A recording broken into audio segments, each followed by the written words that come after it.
Hi. So I listened to this book fully. Someone recommended it. One of the people I follow on Instagram was like, "This book is so good." And I was just like, "All right."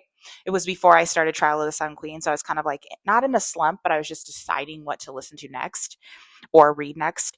And so I came across the book. I started listening to it. And there were multiple times where I almost shut this one off. I was like, it feels very simple. And I like that. It was nice to have like a kind of like a little cozy brain break, because it's made for like I think young adults and maybe a teen could even listen to this book, like an older teen.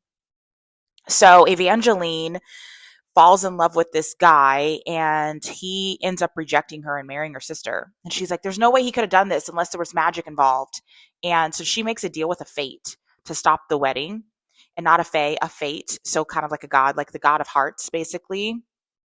And he gets involved. He helps her a number of times, and he kind of makes like hints about her sister, like, yeah, that's kind of interesting that your sister blah blah blah. And she's like, no, my sister is the purest of hearts and blah blah. And I'm like, and then as time progresses, like more coincidences happen as she falls in love, as her sister falls in love, like things start to look like spells. Like he's like very obsessed with her sister, and she's like, that's interesting. The fate's like, yeah, it is interesting.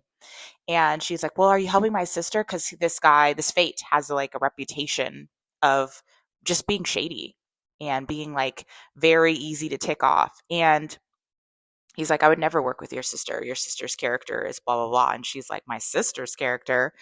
So some things go down, and we find out, someone dies, and we find out how they died and if there was a spell. And it's interesting because her sister says something that she did, and then when she says like, "Oh, I did this too," her sister like goes on a tangent. Like, "What? How could you? How dare you?" And she's like, "Well, I thought we were sharing the bad things we did." I just don't like her sister. Anyways, the book ends with like you thinking like, "Oh, maybe a little of this." So, I just thought it was a cute, easy, fun read. I am currently ordering the next book because nothing is on Kindle Unlimited, and I don't want to use one of my tokens for the Everand app to listen to it. So I'm actually going to read it. Also, it's like if you look on the Libby app, it is completely booked up for a really long time. So, very popular book.